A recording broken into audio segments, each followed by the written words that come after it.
Commons, I call upon the new Prime Minister of Great Britain and her empires, Mr. William Pitt, the younger. Mr. Speaker, members of the House, I shall be brief, as I have rather unfortunately become Prime Minister right in the middle of my exams. I look forward to fulfilling my duty in a manner of which Nanny would be proud. I shall introduce legislation to utterly destroy 3 enemies of the state. The first is that evil dictator, Napoleon Bonaparte. The second is my old geography master, Banana Breath Squigshanks. But most of all, sirs, I intend to pursue that utter slob, the Prince of Wales. Why? This year alone, he has spent £15,000 on banqueting. £20,000 on perfume.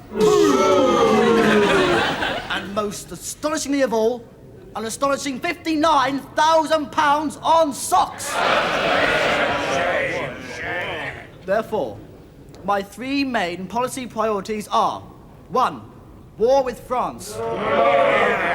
2, tougher sentences for geography teachers. And 3, a right royal kick of the prince's backside. I now call upon the leader of the opposition to test me on my Latin vocab. Sir, if I may make so bold, a major crisis has arisen in your affairs. Yes, I know, Blackadder. I've been pondering it all morning. You have, sir? Yes, socks. Run out again. Why is it that no matter how many millions of pairs of socks I buy, I never seem to have any? Sir, with your forgiveness, there is another even weightier problem. They just disappear. Honestly, you'd think someone was coming in here, stealing the damn things, and then selling them off.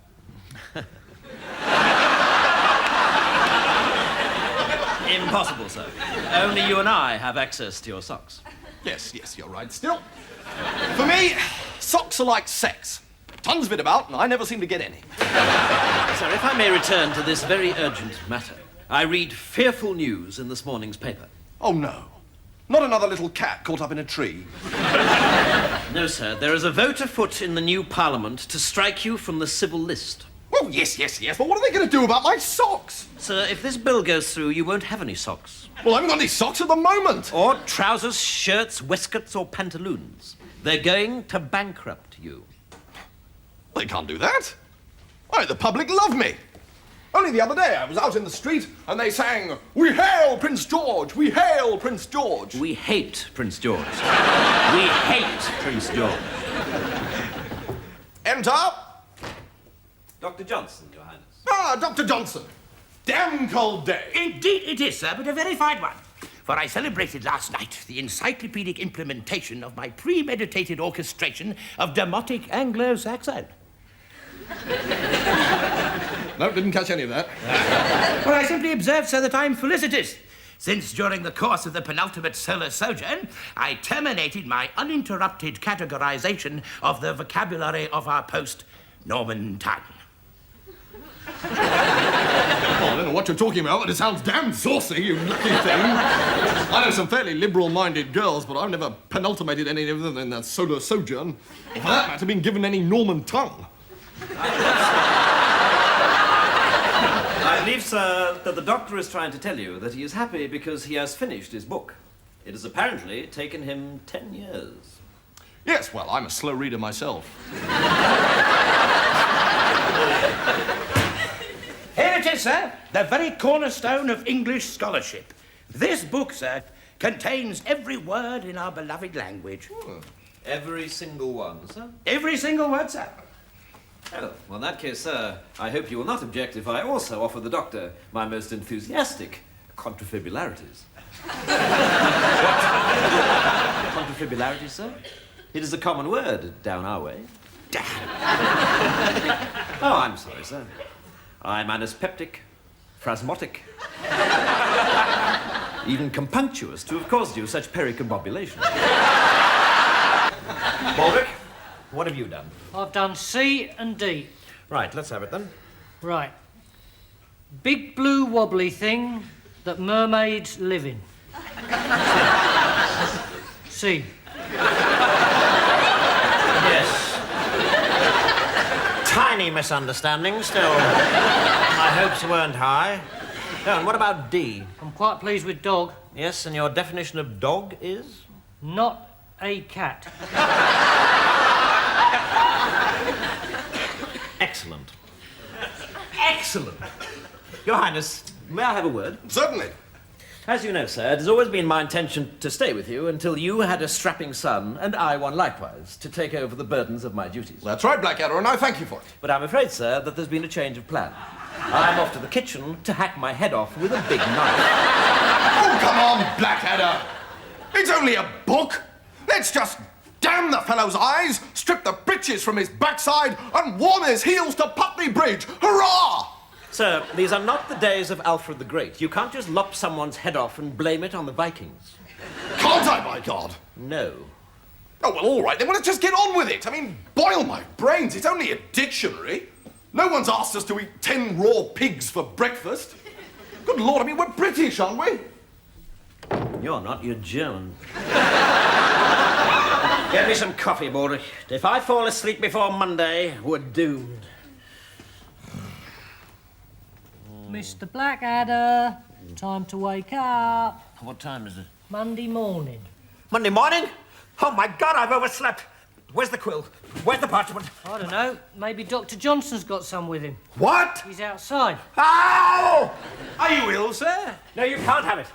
I know I said Monday, but I want Baldric to read it, which unfortunately will mean teaching him to read.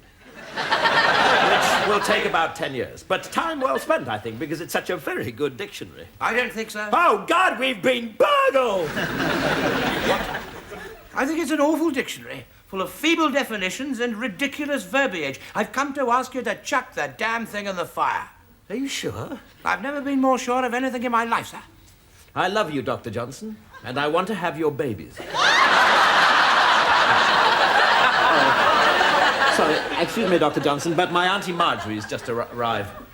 Baldric, who gave you permission to turn into an Alsatian? Oh, God, it's a dream, isn't it? It's a bloody dream. Dr. Johnson doesn't want us to burn his dictionary at all.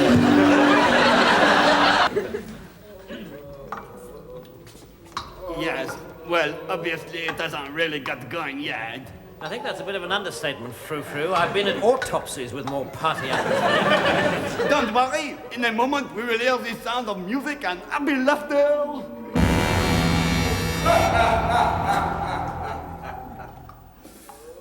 Bonsoir, monsieur. Bonsoir. Ah, good evening, my man. Do you speak English? Little. Good. Well, just take me to the ambassador, then, will you? Pardon? I have rescued an aristocrat from the clutches of the evil revolutionaries.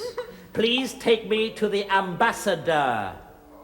No, I won't. I am an evil revolutionary and have murdered the ambassador and have turned him into pate. And you, aristo pig, are trapped. Pig, ha! You will regret your insolence, revolutionary dog. Dog, ha! You will regret your arrogance, royalist snake. Snake, ha! Look, I'm sorry to interrupt this very interesting discussion, but it really is none of my business, so I think I'll be on my way. Come on, Baldric. Not so fast, English. In rescuing this boîte de stinky weed, you have attempted to pervert revolutionary justice. Do you know what they do to people who do that? They're given a little present and allowed to go free. No. They're smacked and told not to be naughty, but basically let off. No. I think I know. What? They're put in prison for the night and brutally guillotined in the morning. Well done, Baldric. Your little gnome is correct, monsieur. Gentlemen, welcome to the last day of your life. I am proud to introduce France's most vicious woman. Unexpectedly arrived from Paris this morning. Would you please welcome Madame Guillotine herself?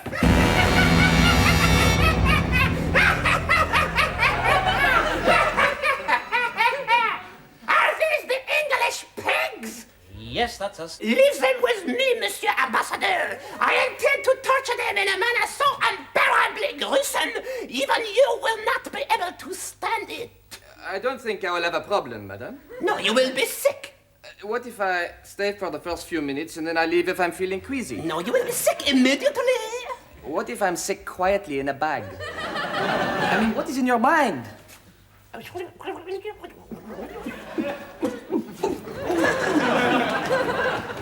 So, scum, prepare to be in pain. Yes, certainly. But first, perhaps a toast to your beauty. Oh, thank you. Okay. Yes. So I expect you were expected to be rescued, huh? Some bloody hope. On the contrary, I'm just sorry I'm so late. What? Yes, gentlemen, I have come to take you to freedom. Hooray! My God, Smedley! But I thought you were an absolute fathead. No, just a damn fine actor. Thank God I got here before you took any of those awful suicide pills. Yes, I suppose if someone had taken one and wished that he hadn't, he'd be able to do something about it. No, they're very odd things, you see. The symptoms are most peculiar. First of all, the victims become very, very depressed. Oh, God! But this whole revolution is so depressing. I mean, sometimes I wonder why I bother. I mean, I'm so lonely and nobody loves me. And after the depression comes death. No, after the depression comes the loss of temper, you stuck-up bastard! What are you staring at? And after the temper comes death. No, after the temper comes the, Forgetfulness? yes, that's it. Comes the, Forgetfulness. Yes, right in the middle of a thingy, you completely forget what it was you... Oh, nice pair of shoes. And after the forgetfulness, you die. Oh, no, I forgot one. After the forgetfulness comes a moment of exquisite happiness. Jumping up and down and waving your arms in the air and knowing that in a minute we're all going to be free. Free! Free! And then death? No, you jump in a corner first. Hooray! It's the Scarlet Pimpernel! Yes, Baldric. And you killed him! As we rehearsed, poetry first, sausage later. So what do you think? Harold the Horny Hunter should do the trick. Just remind me of it, sir. Harold the Horny Hunter had an enormous horn. Yes. It is absolutely excellent, sir. However, might I suggest an alternative? Lovely little dumpling, how in love I am. Let me be your shepherdkins, you can be my lamb. Well, I think we'll be very lucky if she doesn't just come out onto the balcony and vomit over us. Let's give it a whirl. You just right here, sir. Right. Call for her romantically. What? All right, come on out here, you rollicking, trolloping sauce bottle! Woof, woof! Yes, 'tis I, your gorgeous little love bundle. Oh, George, I think you must be the snuggly, wuggliest lumpkin in the whole of Toyland. What was that?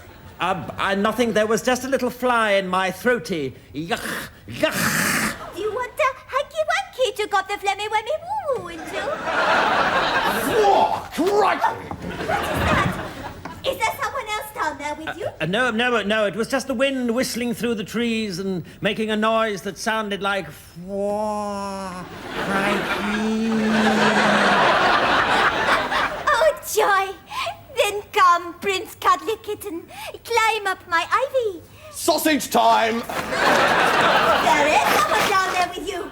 Oh, my God, yes, so there is. A filthy intruder spying on our love. Oh, hit him, George, hit him! Very well. Would you mind screaming, Your Highness? Take that! And that! And that! Oh, you're so brave. And I'm so worn out with all the excitement. I better go sleepy, Bobos. Otherwise, I'll be all cross in the morning. Nighty-night, Georgie Porgy. Nighty-whitey, Amy-wamey. I think it works, sir. In the morning, I shall go in and ask her father. You go out and start spending his money. I can't stand meanness when it comes to wedding presents. And well done, sir. You were brilliant. Was I? Yes, sir. But I'm in agony. Well, that's love for you. Sir, I come as emissary of the Prince of Wales with the most splendid news. He wants your daughter Amy for his wife. Well, his wife can't have her. Outrageous, sir, to come here with such a suggestion. Mind, sir, or I shall take off my belt and by thunder, my trousers will fall down. Sir, you misunderstand. He wants to marry your lovely daughter. Oh, can it be possibly true? Surely lovers never cross such boundaries of class. Well, what about you and Mum? Well, yes, grandly, when I first met her, I was the farmer's son and she was just the lass who ate the dung, but that was an exception. And Auntie Dot and Uncle Ted? Yes, all right, he was a pig poker and she was the Duchess of Argyle, but... And Auntie Ruth and Uncle Isaiah, she was a milkmaid and he was The Pope, yes, all right. Won't argue. Suffice it to say, if you marry, we need never be poor or hungry again. Sir, we accept. Good. So obviously you'll be wanting an enormous ceremony. What did you say? Well, obviously, now we're marrying quality, we'll never be poor or hungry again. Meaning that you're poor and hungry at the moment? Oh, yes. We've been living off lard butties for 5 years now. I'm so poor I use my underpants for drying dishes. So you're skint? Aye. Well, in that case, the wedding's off. Good day. Well, Baldric, a good night's work, I think. It's time to divide the loot, and I think it's only fair that we should share it equally. Which I suppose is highwayman's talk for you get the cash, I get the snotty hanky. No, we did this robbery together, so you get half the cash. Oh, thank you, Mr. B. This robbery, on the other hand, I'm doing alone. Hand it over, your money or your life. All fair and above board. Fair enough. As long as I haven't been cheated, I don't mind. Hands up! I am the shadow, but I never miss. Oh, no. You, the one that looks like a pig. He's talking to you, Baldric. Skedaddle! So, who have we here? Well, a well-set-up fellow indeed. Sir, a kiss. Sorry, I'm not sure I heard that correctly. Oh, dear. Maybe your ears need unblocking. Oh, I see, a kiss. Oh, of course. And then perhaps a little light supper, some dancing. Who knows where it might lead. Good Lord, it's you! Of course. But your voice, it's... Clever, isn't it? Does your father know you're out? He had to go. You mean he's dead? Yes, dead as that squirrel. Which squirrel?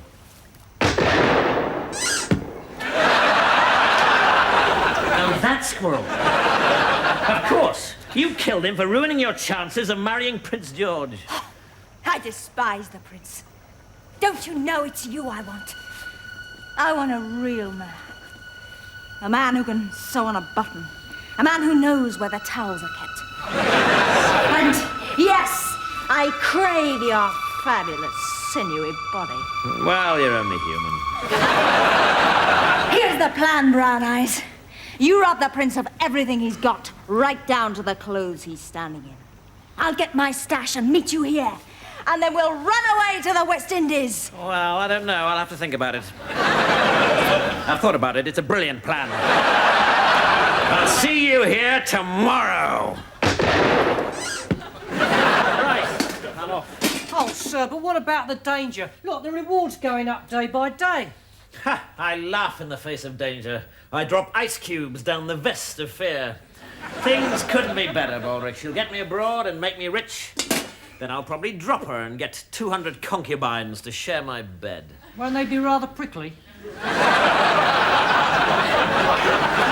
Concubines, Baldric, not porcupines. Britain has the finest trade, the finest armies, the finest navies in the world. And what do we have for royalty?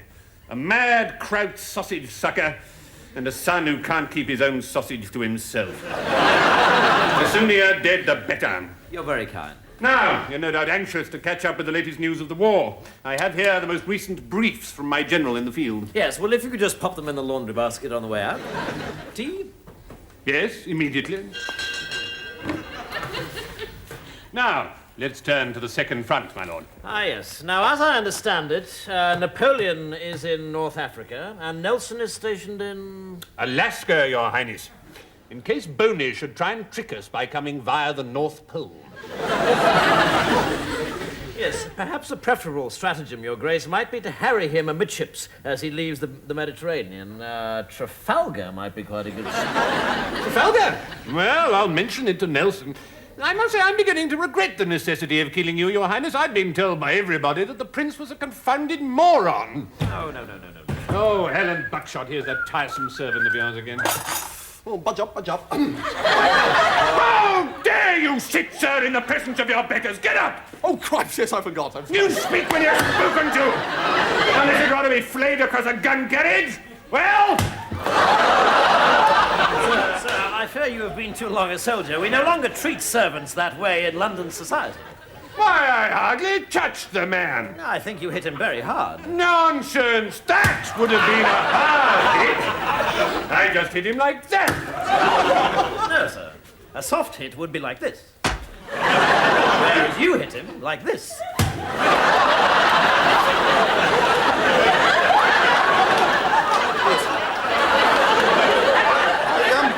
I wonder if I might be excused, Your Highness, Your Highness. Certainly. I'm sorry about that, sir, but one has to keep up the pretense. No, quite understand. You carry on the good work. Very well, sir. Hang on! This is bloody coffee. I ordered tea. Bloody fool, aren't you? I'd heard everywhere that the Prince was the imbecile, whereas his servant Blackadder was respected about the town. Now that I discover the truth, I'm disposed to beat you to death. Tea!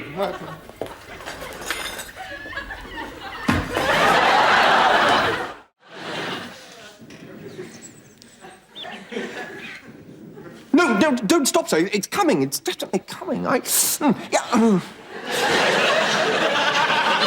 just wonder whether 2 socks and a hand grenade is really the sort of thing that covers of king and country are made of. There will be when I've painted them being shoved up the Kaiser's backside. Now, this is interesting. What is? Well, Private Baldrick is obviously a bit of an impressionist. The only decent impression he can do is of a man with no talent. What's it called, Baldrick? The Vomiting Cavalier? No, sir. That's not supposed to be vomit. It's dabs of light. No, it's vomit. Yes. So, why did you choose that? You told me to, sir. Did I? Yeah, you told me to paint whatever comes from within. So I did my breakfast. Look, there's a little tomato. Hopeless.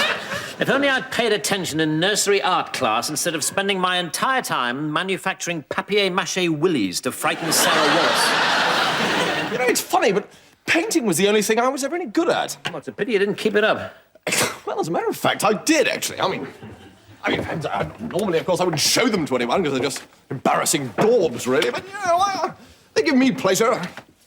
Embarrassed to show them to you now, as it happens. But there you go. For what they're worth. To be honest, I really should have my hands cut off. I mean... But George, these are brilliant. Why didn't you tell us about these before? Well, you know, doesn't like to blow one's own trumpet. You might at least have told us you had a trumpet. These paintings could spell my way out of the trenches. Yours? That's right, ours. All we have to do is paint something heroic to appeal to the simple-minded Tommy. Over to you, Baldrick. How about a noble Tommy standing with a look of horror and disgust over the body of a murdered nun what's been brutally done over by a nasty old German? Excellent. I can see it now. The nun and the Hun. No time to lose. George, set up your easel. Baldrick and I will pose. This is going to be art's greatest moment since Mona Lisa sat down and told Leonardo da Vinci she was in a slightly odd mood. Baldrick, you lie down in the mud and be the nun. I'm not lying down there, it's all wet. Well, let's put it this way. Either you lie down and get wet, or you knock down and get a broken nose. Actually, it's not that wet, is it? No.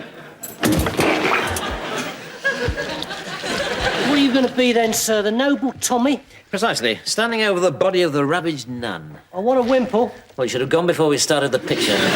You know, the funny thing is, my father was a nun.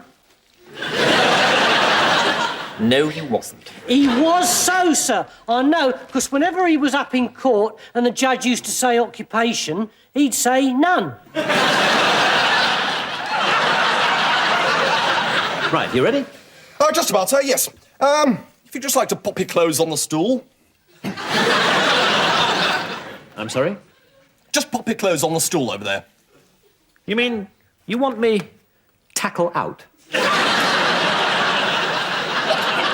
So, yes. If I can remind you of the realities of battle, George, one of the first things that everyone notices is that all the protagonists have got their clothes on. Neither we nor the Hun favour fighting our battles au naturel. Sir, it's artistic license. It's willing suspension of disbelief. Well, I'm not having anyone staring in disbelief at my willy suspension.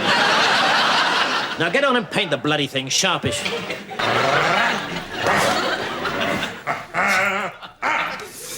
How do I look, darling?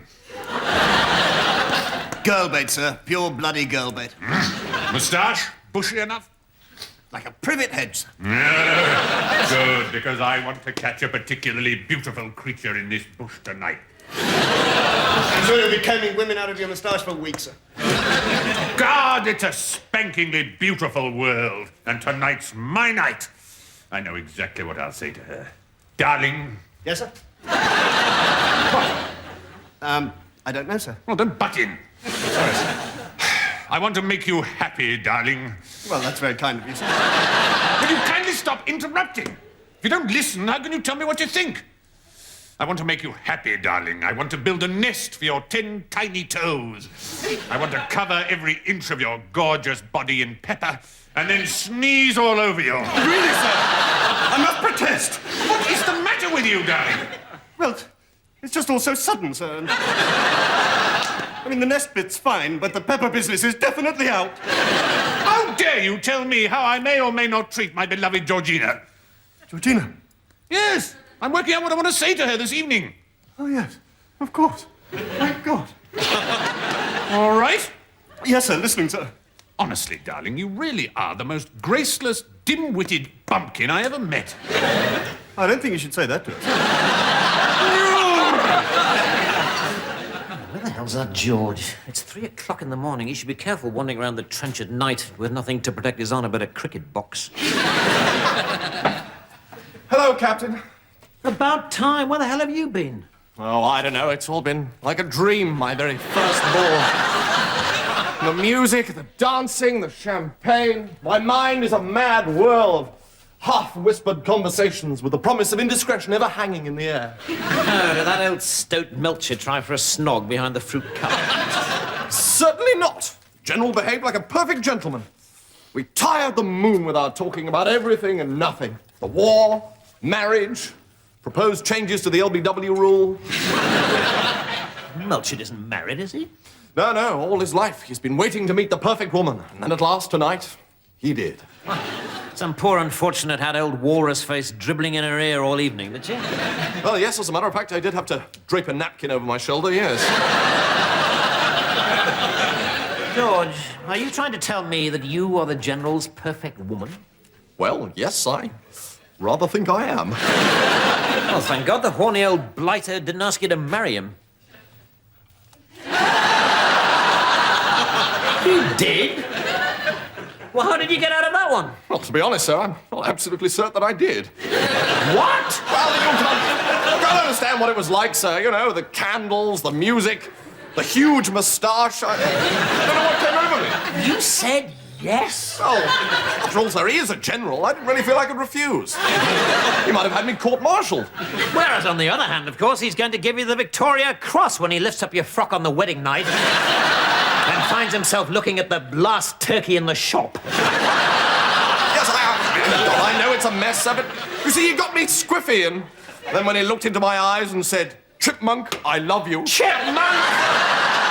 Yes, but it's his special name for me, you see. He says my nose looks just like a chipmunk's. Oh, God.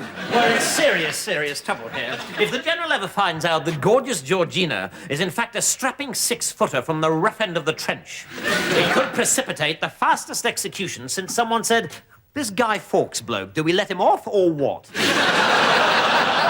Right, Bob.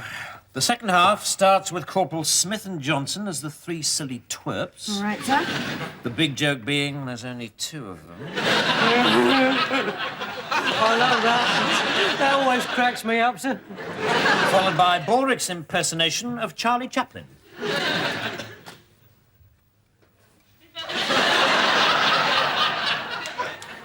Yes. Bob, take a telegram. Yes, sir. Mr. C. Chaplin, Senate Studios, Hollywood, California. Congrats, stop. Have discovered only person in world less funny than you. Stop. Name Baldrick, stop. Yours, E. Blackadder, stop. Oh, and put a P.S. Please, please, please, stop. And then after that, we have, ladies and gentlemen, the highlight of our show. Ta-da!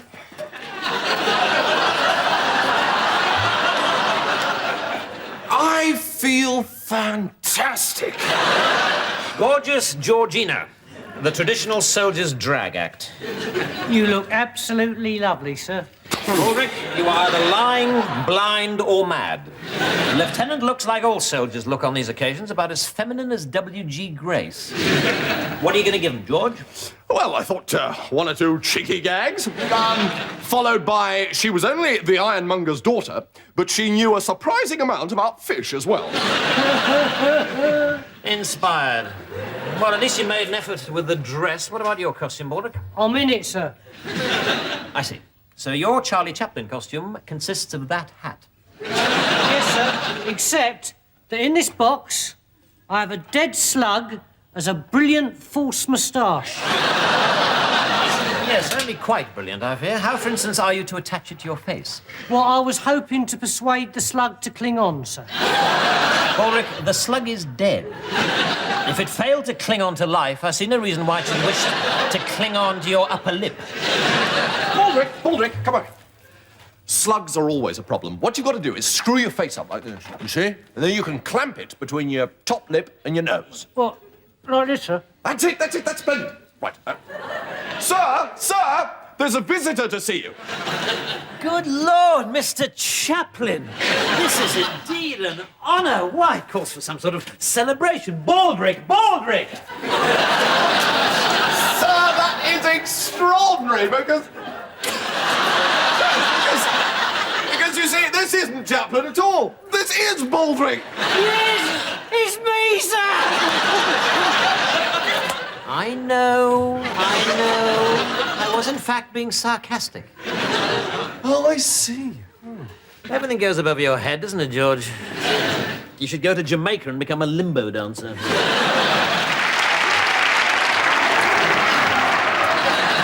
They love him, sir. We're a hit. Yes, in one short evening, I've become the most successful impresario since the manager of the Roman Colosseum thought of putting the Christians and the lions on the same bill. Sir, some people seem to think that I was best. Would you agree? Ulrich, in the Amazonian rainforests, there are tribes of Indians as yet untouched by civilization who have developed more convincing Charlie Chaplin impressions than yours. Oh, thank you very much, sir. He's coming off. Oh. What do you think, Bob? One more? God, I love the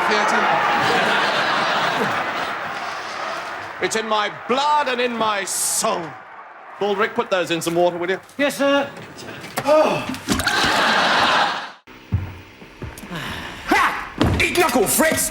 How disgusting! A Bosch on the sole of my boot. I shall have to find a patch of grass to wipe it on. Probably get shunned in the officer's mess. Sorry about the pong, you fellows. Trod in a Bosch and can't get rid of the whiff. Do you think we could dispense with the hilarious doggy-doo metaphor for a moment? I'm not a Bosch. This is a British trench. Is it? Oh, that's a piece of luck. Thought I'd landed sausage side. Mind if I use your phone? If word gets out that I'm missing, 500 girls will kill themselves. I wouldn't want them on my conscience. Not that they ought to be on my face. Hi, Flash out here. Yeah. Cancel the state funeral, tell the king to stop blubbing. Flash is not dead. I simply ran out of juice. Yeah, and before all the girls start saying, oh, what's the point living anymore, I'm talking about petrol. Woof, woof! Yeah, I dumped the kite on the proles, so send a car. General Melchit's driver should do. She hangs around with the big knob, so she'll be used to a fellow like me. Woof, woof! Look, do you think you can make your obscene phone calls somewhere else? No, not in half an hour, you rubber desk Johnny. Send the bitch with the wheels right now, or I'll fly back to England and give your wife something to hang her towels on. Okay, dig out your best booze and let's talk about me till the car comes. Yeah, must be pretty impressed having Squadron Commander the Lord Flashheart drop in on your squalid bit of line. Actually, no. I was more impressed by the contents of my handkerchief the last time I blew my nose. Yeah, like how? You've probably got little pictures of me on the walls of your dugout, haven't you? I bet you go all girly and giggly every time you look at me. I'm afraid not. Unfortunately, most of the infantry think you're a prat. Ask them who they'd prefer to meet, Squadron Commander Flashheart and the man who cleans out the public toilets in Aberdeen. And they go for wee jock Poopong McPlop every time.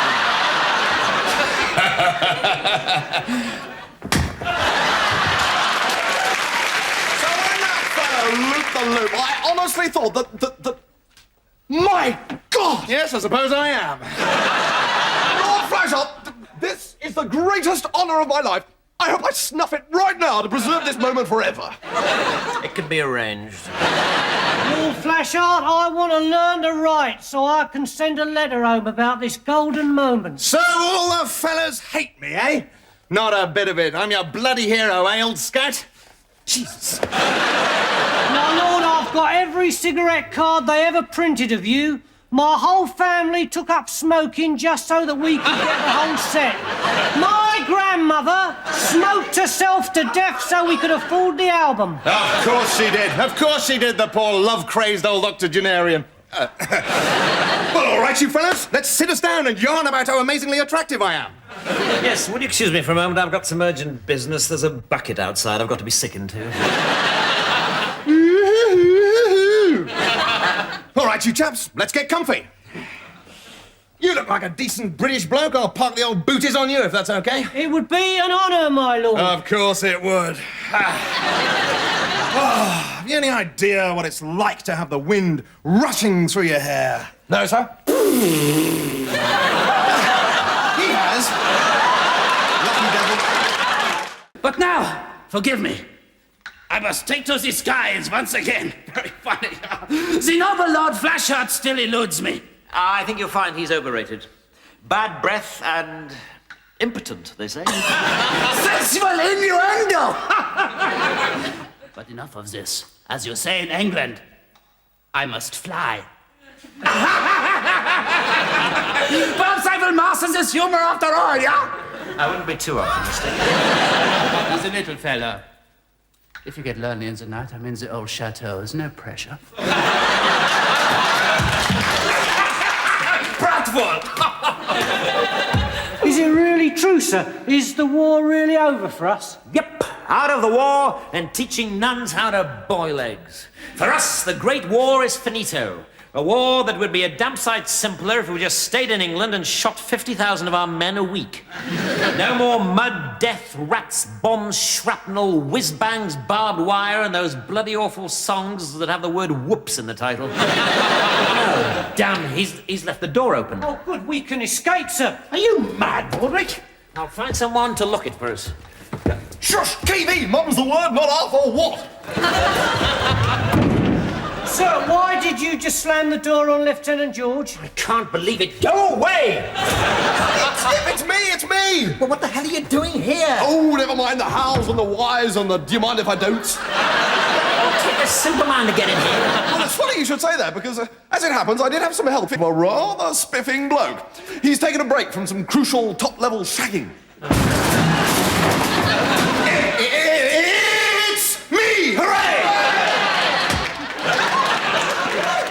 Potatoes, George! You said noble brother Friars were in the lurch.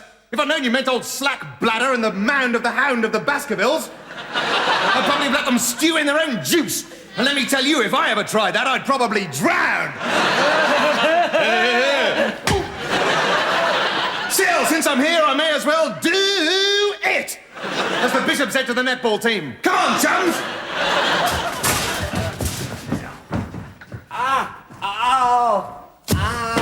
Come on! Yes, look, I'm sorry, chaps, but I've splintered my pancreas. And I seem to have this terrible cough. Cards! Wait a minute. Now, I may be packing the kind of tackle that you'd normally expect to find swinging about between the hind legs of a Grand National winner. But I'm not totally stupid. I've got the kind of feeling you'd rather we hadn't come. No, I'm very grateful. It's just that I'd slow you up. I think I'm beginning to understand. Are you? Just because I can give multiple orgasms to the furniture just by sitting Doesn't mean that I'm not sick of this damn war.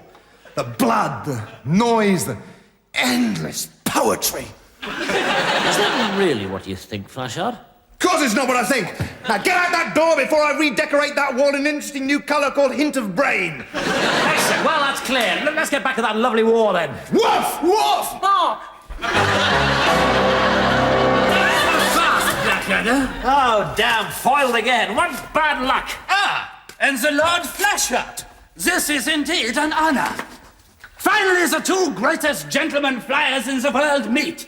Two men of honor who have jousted together in the cloud-strewn glory of the skies, are face to face at last. How often I have rehearsed this moment of destiny in my dreams. The valor we to encapsulate, the unspoken nobility of our comradeship. Right, Baldric. This is an old trick I picked up in the Sudan. We tell HQ that I've gone insane, and I will be invalided back to Blighty before you can say a wibble. A poor, gormless idiot. Well, I'm a poor, gormless idiot, sir, and I've never been invalided back to Blighty. Yes, Baldric, but you never said a wibble. Now, ask me some simple questions. Right. What is your name? Wibble. What is 2 plus 2? Oh, wibble, wibble. Where do you live? London? Hey? A small village on Mars, just outside the capital city. Wibble. All the men present and correct, sir. Ready for the off, eh? I'm afraid not, Lieutenant. I'm just off to Hartlepool to buy some exploding trousers. Come again, sir. Have you gone barking mad? Yes, George, I have. Cluck, cluck, gibber, gibber, my old man's a mushroom, etc. Go send a runner to tell General Melchett that your captain has gone insane and must return to England at once. But, sir, how utterly ghastly for you. I mean, well, you'll miss the whole rest of the war. Yes, very bad luck. Beep. Right. Beep. Now, Baldric, I'll be back as soon as I can. Papa. Whatever you do, don't excite him. Fat chance. Now, all we have to do is wait. Baldric, fix us some coffee, will you? And try to make it taste slightly less like mud this time. Not easy, I'm afraid, Captain. Why is this? 'Cause it is mud. We ran out of coffee 13 months ago. So every time I've drunk your coffee since, I have in fact been drinking hot mud. With sugar. Which, of course, makes all the difference. Well, it would do if we had any sugar, but unfortunately we ran out New Year's Eve 1915. Since when, I've been using sugar substitute. Which is? Dandruff. Brilliant. Still, I could add some milk this time. Well, saliva. No, thank you, Baldric. Call me Mr. Picky, but I think I'll cancel it, okay? That's probably because you're mad, sir. Well, quite. Well, I didn't go down at all well, I'm afraid, sir. Captain Darling said they'd be along directly, but, well, you better be pretty damn doolally. Don't worry, George, I am. Okay. When they get here, I'll show them what totally and utterly bonkeroony means. Wow. Till then, we've got bugger all to do except sit and wait. Well, I don't know, sir. We could have a jolly game of charades. Oh, yes. And sing-along of musical hits like Birmingham Bertie and Whoops, Mrs. McGinns, you're sitting on my artichokes. Yes, I think bugger all might be rather more fun. Permission to ask a question, sir? Permission granted, Baldric, as long as it isn't the one about where babies come from. No.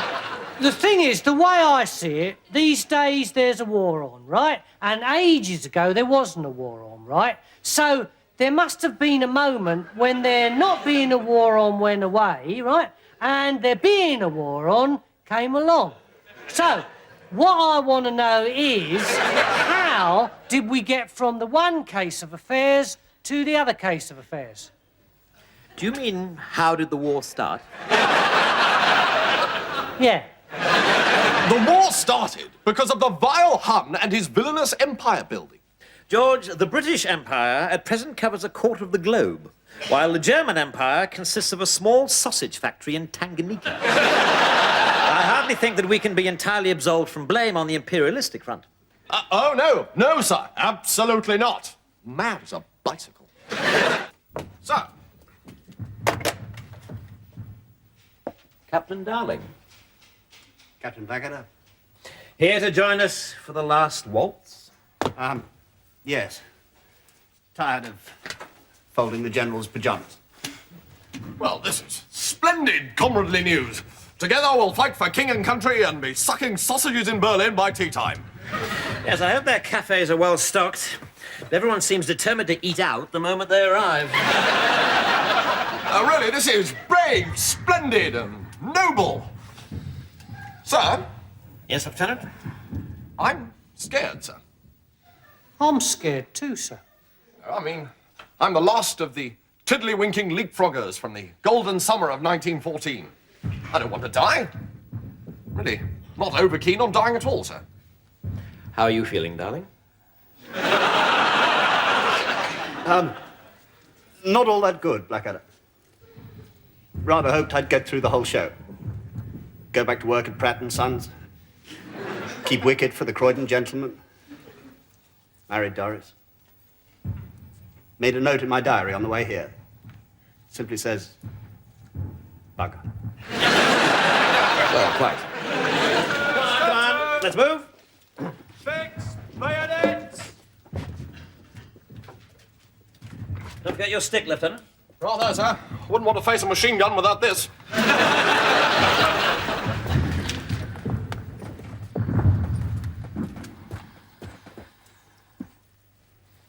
Listen. Our guns have stopped. You don't think... Maybe the war's over.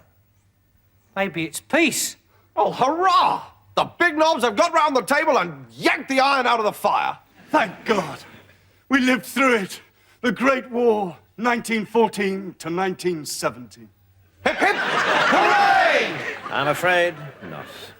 The guns have stopped because we're about to attack. Not even our generals are mad enough to shell their own men. They think it's far more sporting to let the Germans do it. So we are, in fact, going over. This is, as they say, it. I'm afraid so. Unless I can think of something very quickly. Company, one pace forward. Oh, there's a nasty splinter on that ladder, sir. A bloke could hurt himself on that. Stand ready. I have a plan, sir. Really, Baldric? A cunning and subtle one? Yes, sir. As cunning as a fox who's just been appointed Professor of Cunning at Oxford University? Yes, sir. On the signal, company will advance. Well, I'm afraid it'll have to wait. Whatever it was, I'm sure it was better than my plan to get out of this by pretending to be mad. I mean, who would have noticed another madman around here? Good luck, everyone. Yeah!